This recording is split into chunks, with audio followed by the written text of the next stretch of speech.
Bíblia diz que Deus tem o seu caminho na tormenta e na tempestade. E em momentos de adversidades, mesmo quando não vemos o agir de Deus, precisamos acreditar que Deus está sempre agindo para fazer o melhor para o seu reino, para a sua igreja e também para a nossa vida. Em meio a situações instáveis, precisamos nos apegar à nossa fé e crer que Deus fará aquilo que é necessário. Queridos, sejam muito bem-vindos à Academia de Pregadores. Eu sou o pastor Anderson Silva. Estamos nas nossas lições bíblicas de Escola Dominical, currículo dos adultos, estudando o terceiro trimestre de 2024. Na aula de hoje, estudaremos a lição de número 9, do dia 1º de setembro de 2024. O título da nossa lição é A Conspiração de Amã contra os Judeus. O texto áureo, que está em Mateus capítulo 10 e versículo 22, nos diz o seguinte: E odiados de todos sereis por causa do meu nome, mas aquele que perseverar até o fim será salvo. Verdade prática. Quando nos tornamos agradáveis ao mundo, é sinal de que nossa fidelidade a Deus está em crise. E isso precisa ser algo intrínseco a nós. A Bíblia nos diz, em Atos capítulo 2, que a igreja primitiva caía na graça do povo. Cair na graça do povo não é fazer aquilo que o povo faz, não é fazer aquilo que tem a aprovação popular. Cair na graça do povo é ser simpático e afável com as pessoas, mas pregar o evangelho com toda a verdade que existe no evangelho de Jesus Cristo que nós pregamos. A palavra-chave da nossa lição é conspiração e a leitura bíblica em classe está em Esther, capítulo 3, versículos 7 a 11 e capítulo 4, versículo 1 ao 4. O texto nos diz o seguinte: No primeiro mês, que é o mês de Nissan, no ano 12º do rei Assuero, se lançou isto é, a sorte perante Amã, de dia em dia e de mês em mês, até ao 12º mês, que é o mês de Adar. E Amã disse ao rei Assuero: Existe espalhado e dividido entre os povos, em todas as províncias do teu reino, cujas leis são diferentes das leis de todos os povos, e não cumpre as leis do rei, pelo que não convém ao rei deixá-lo ficar. Se bem parecer ao rei, escreva-se que os matem, e eu porei nas mãos dos que fizerem a obra 10.000 talentos de prata, para que entrem nos tesouros do rei. Então tirou o rei o anel da sua mão e o deu a Amã, filho de Amedata, agagita, adversário dos judeus. E disse o rei a Amã: Essa prata te é dada, como também esse povo, para fazeres dele o que bem parecer aos teus olhos. Capítulo 4 de Esther. Quando Mardoqueu soube tudo quanto se havia passado, rasgou Mardoqueu as suas vestes e vestiu-se de um pano de saco com cinza e saiu pelo meio da cidade e clamou com grande voz e amargo clamor. E chegou até diante da porta do rei, porque ninguém vestido de pano de saco podia entrar pelas portas do rei. E em todas as províncias aonde a palavra do rei e a sua lei chegavam, havia entre os judeus grande luto, com jejum e choro e lamentação, e muitos estavam deitados em pano de saco e em cinza.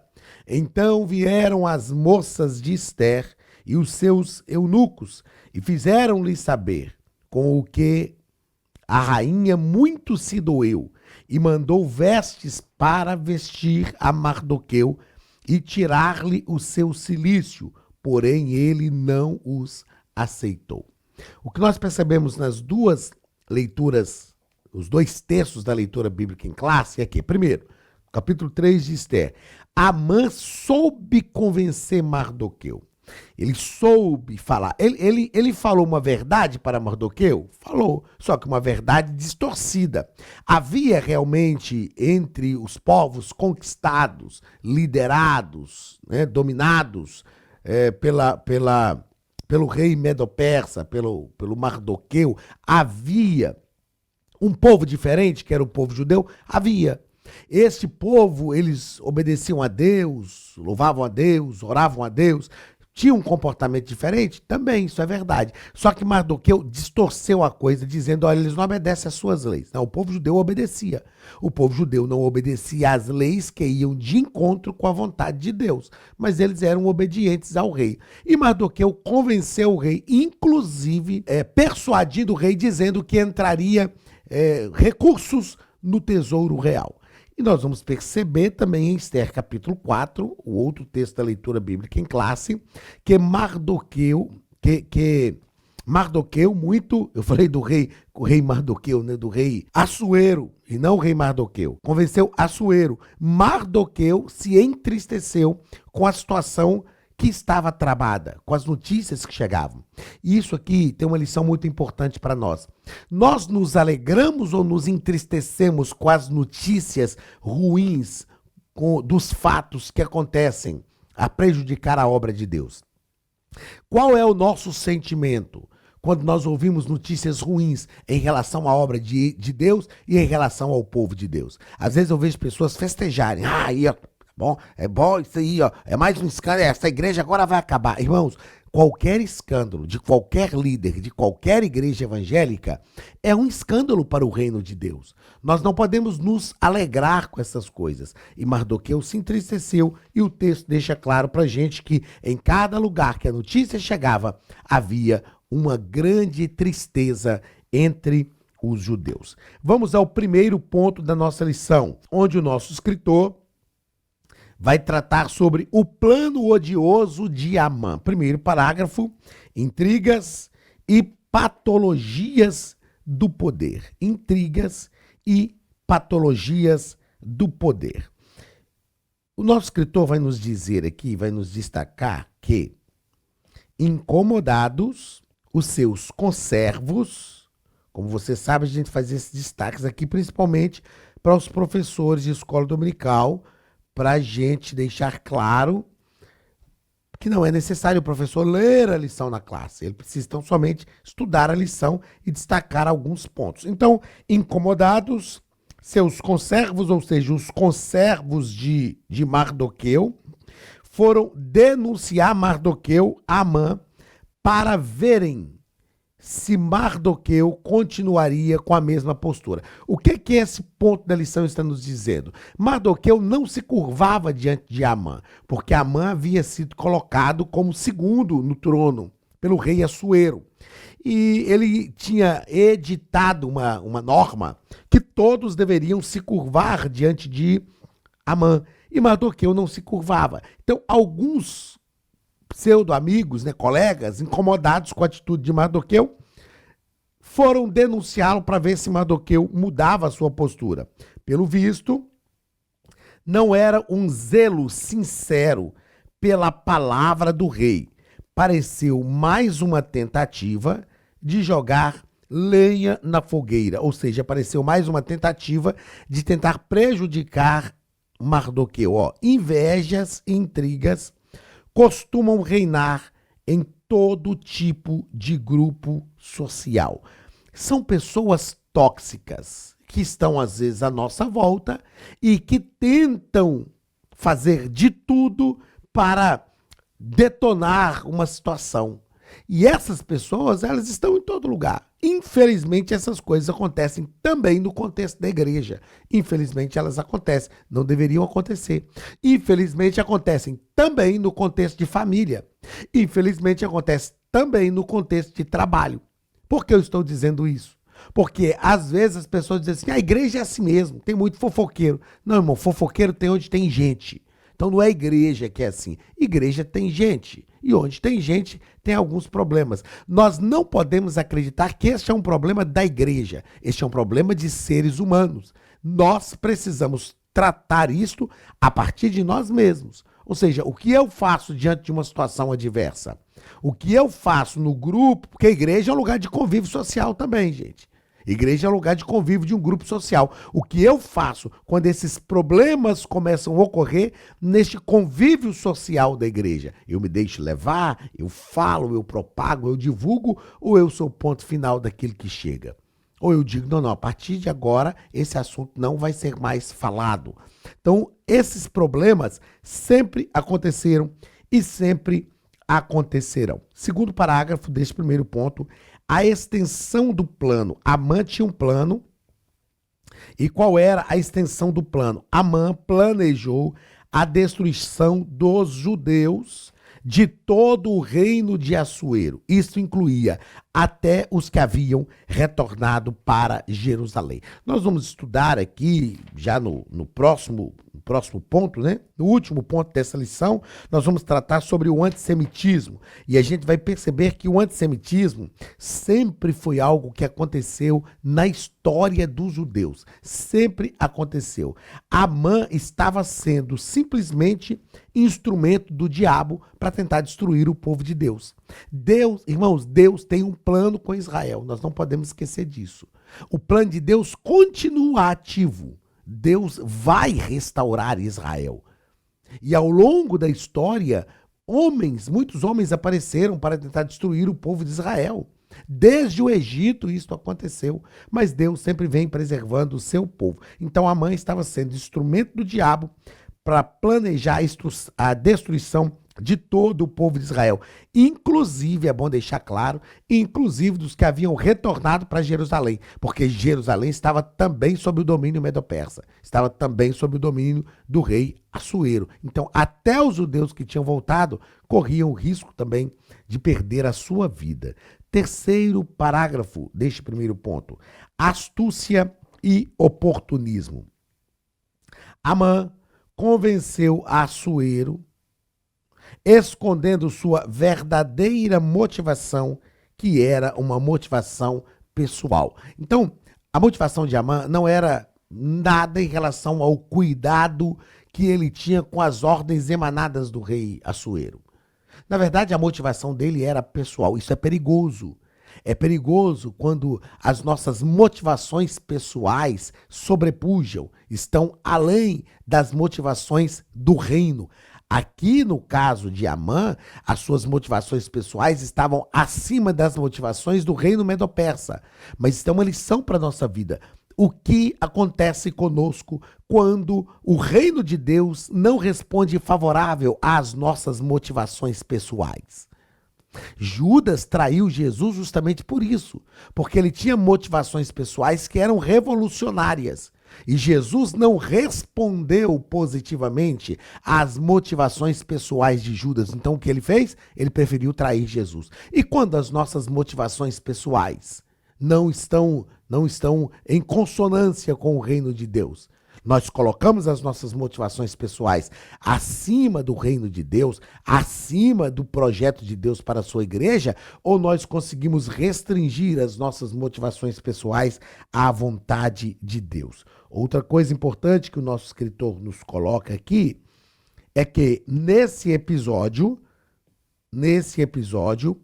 Assuero mostrou-se facilmente manipulável. Eu disse isso aqui agora há pouco.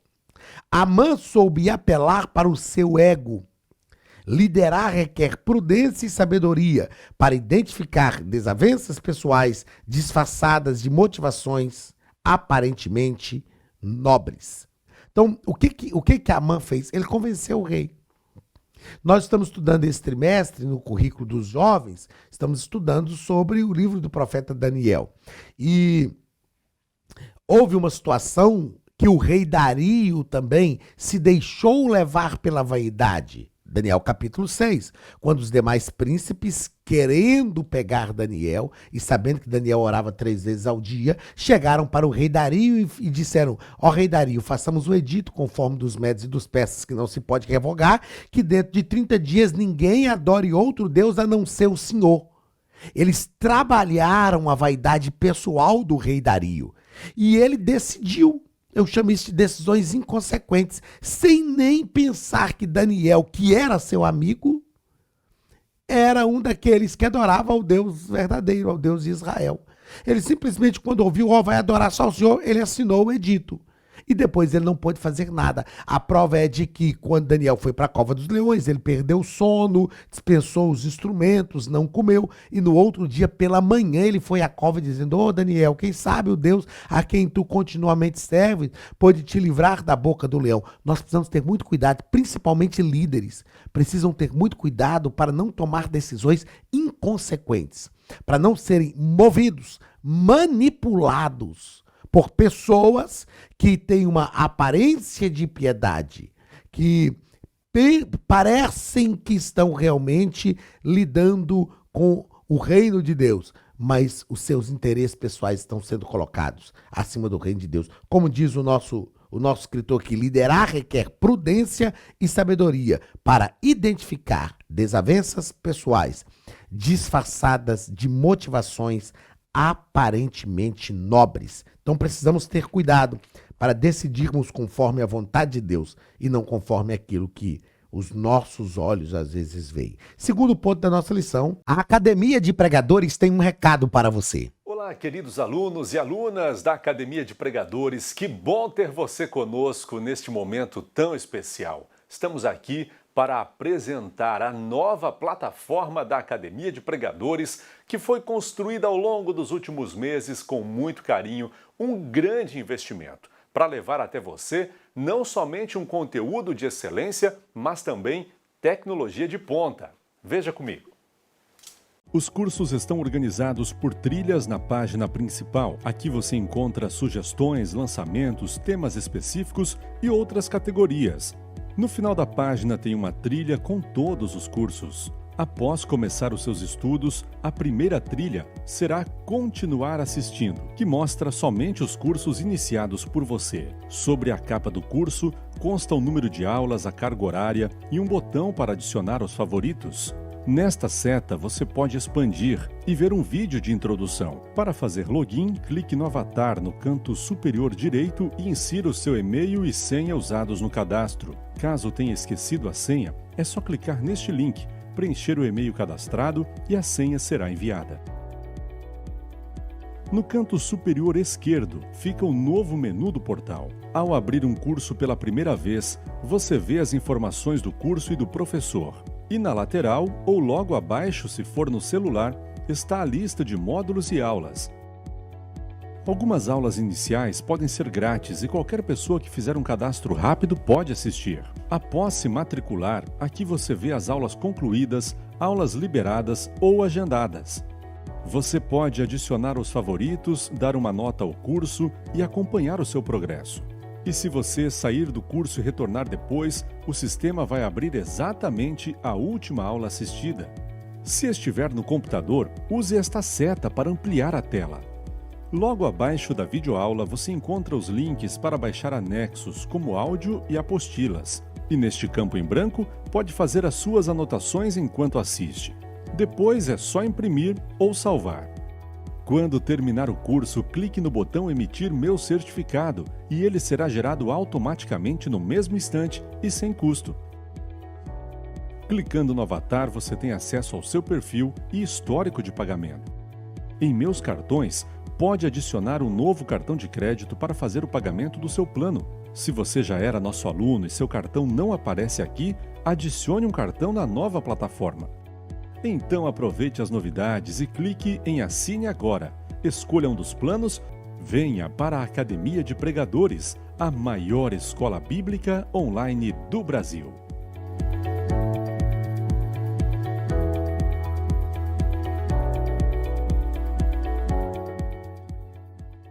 A tristeza de Mardoqueu, dos judeus e de Ester. Primeiro parágrafo. O pavor da violência. O pavor da violência. Amã realmente estava se achando, né? Ele tinha o poder na mão para fazer o que ele quisesse. E é interessante que o rei Assuero coloca o anel na mão dele e fala com ele: faz com esse povo o que você quiser. Você tem autorização para isso. Então isso causou muito pavor. Não há registros, nos coloca aqui o nosso escritor, de nenhum levante algum dos judeus contra o Império Persa.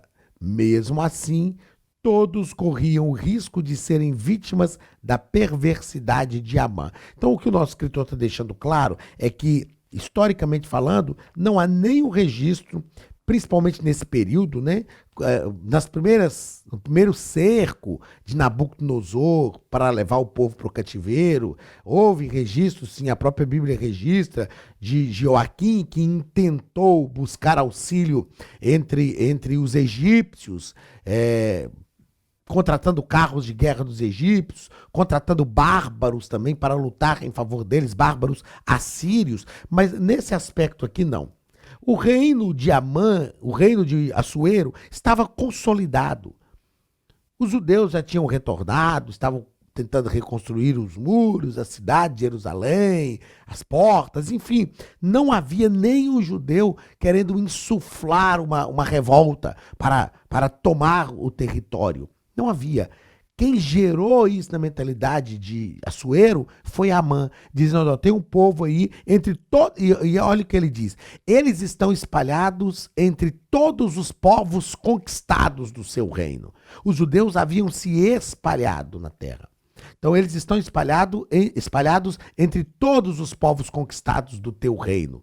E eles não obedecem às tuas leis. Então foi uma mentira, não foi uma verdade, e isso trouxe grande medo, não só para Mardoqueu, mas para todos os judeus. Segundo parágrafo do segundo ponto: bebida, confusão e tristeza. O nosso escritor nos diz que, depois das cartas enviadas a cada província, Assuero e Amã se assentaram para beber.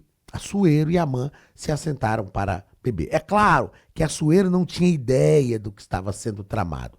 Amã se valeu, se aproveitou do bom relacionamento que tinha com o rei. Ele se aproveitou do poder que o rei tinha lhe concedido para tramar e ainda levar a coisa como se fosse assim. Ou seja, Amã, ele não tinha consciência, ele não tinha piedade. Ele estava com um plano já traçado para matar todos os judeus e colocava a cabeça no travesseiro tranquilo, sentava-se com o rei tranquilamente. Mardoqueu, por outro lado, entrou em profunda tristeza, porque ele sabia que o que estava esperando, o que estava tramado, era realmente a derrota de todo o povo judeu.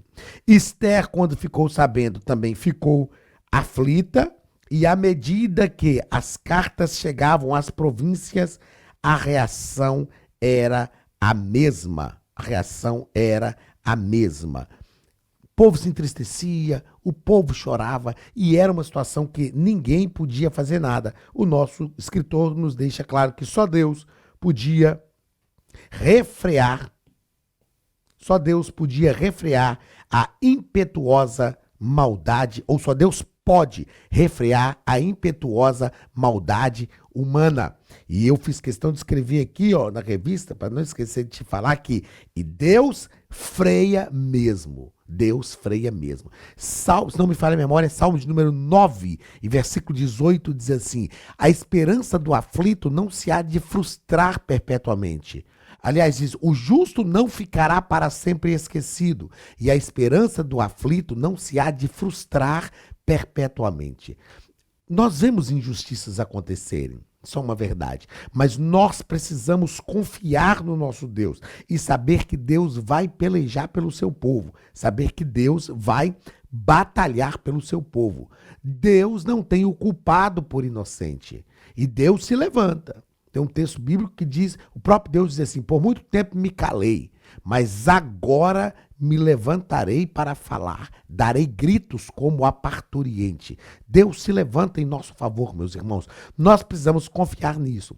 O nosso pastor presidente, ele diz, o pastor Suimar Caetano, tem uma fala que ele sempre utiliza e que eu acho muito importante nesse momento, né? É uma fala muito própria para esse momento. Ele diz assim: faz certo que dá certo.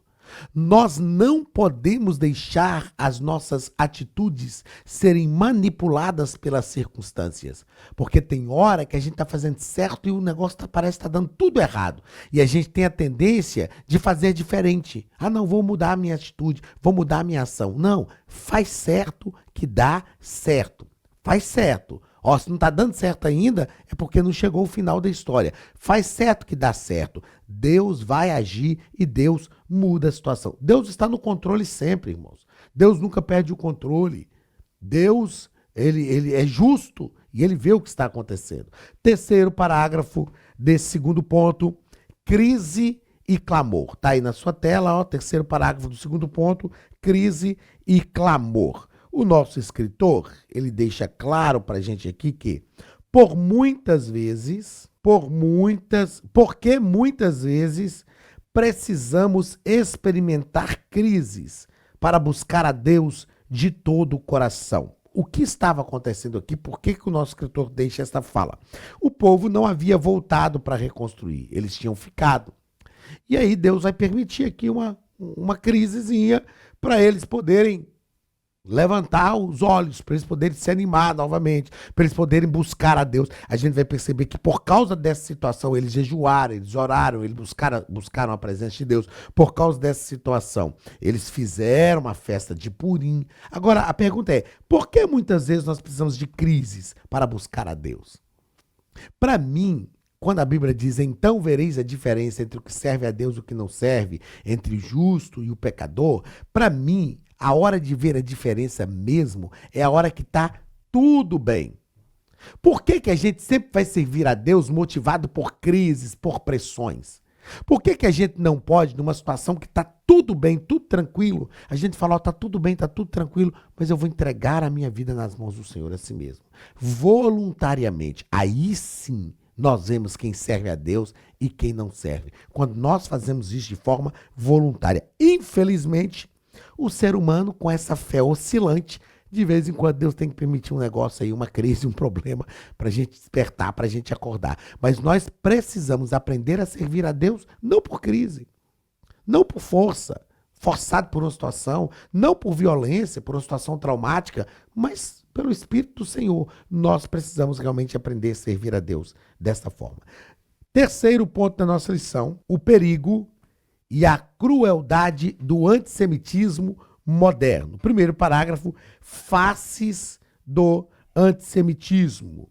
O nosso escritor nos diz aqui que é possível verificar ao longo da história 3 faces da expressão desse ódio obstinado. Primeiro, antissemitismo religioso.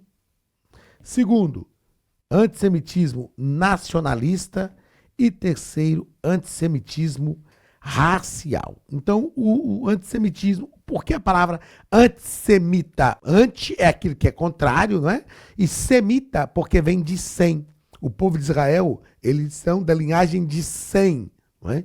Que foi um dos filhos de Noé, Sem, Cã e Jafé. Eles vêm da linhagem de Sem. Então, o termo antissemitismo está ligado aos semitas, a linhagem de Sem, que é de onde vem o povo de Israel. Então, essas 3 faces do antissemitismo sempre aconteceram e ainda nos dias de hoje ocorrem: religioso, nacionalista e racial. O nosso escritor ainda nos propõe aqui que milhões de judeus foram espoliados, torturados, execrados e mortos por não aderirem ao catolicismo e por questões econômicas e políticas. Nós vamos perceber, e aqui o nosso comentarista, o nosso escritor, vai deixar claro para a gente no corpo da lição, que nesse aspecto religioso, destaca-se as perseguições como no século IV, né, quando os judeus foram acusados de serem responsáveis pela peste negra que assolou a Europa.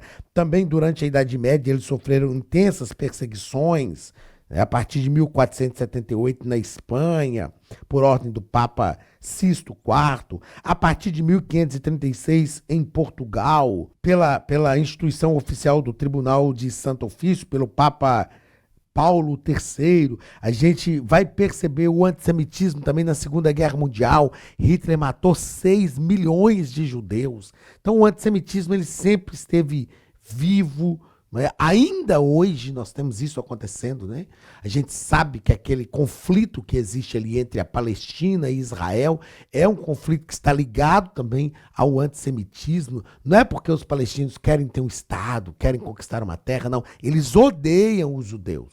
Os pais palestinos ensinam os filhos desde criança a odiarem os judeus. E enfim, como o nosso próprio escritor coloca aí, Adolf Hitler no século XX, e foi do Papa Paulo IV em 1555 e instituiu todos os estados papais por mais de 300 anos. Né? A primeira ordem de confinamento de judeus em guetos não foi de Adolf Hitler, mas foi em 1555 do Papa Paulo IV, que atingiu os judeus de forma incisiva. Segundo parágrafo desse terceiro ponto, antissemitismo nacionalista e racial. E o nosso escritor vai falar algo que é muito interessante. Você já parou para perceber que todo lugar que o judeu chega, ele prospera?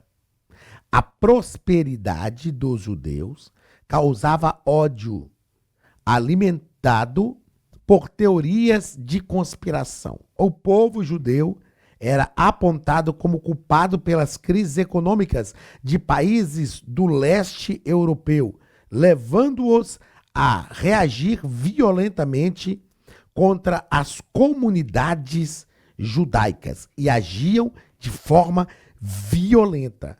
Agora, só que isso aqui, gente, não é algo novo. Não é algo da era moderna. Se você ler a história de Isaac, por exemplo, Isaac foi pactuar com Gerar, príncipe dos filisteus, e a Bíblia diz que eles expulsaram Isaac da terra deles, porque Isaac estava numa terra que estava passando fome, e a Bíblia diz que Deus falou com Isaac o seguinte: não desça para o Egito, porque tinha comida no Egito. Não desça para o Egito, fique na terra que eu te disser e eu te prosperarei. E Deus prosperou Isaac, ele semeou naquela terra, no mesmo ano colheu 100 por 1. Isaac cavava poço. Aquilo que os donos da terra não conseguiam, Isaac, que era um estrangeiro habitando entre eles, conseguia. Chegou ao ponto do rei de Gerar falou: afasta-te de nós, porque você já é maior do que nós. Você já é mais rico do que nós. Então, o antissemitismo já estava lá.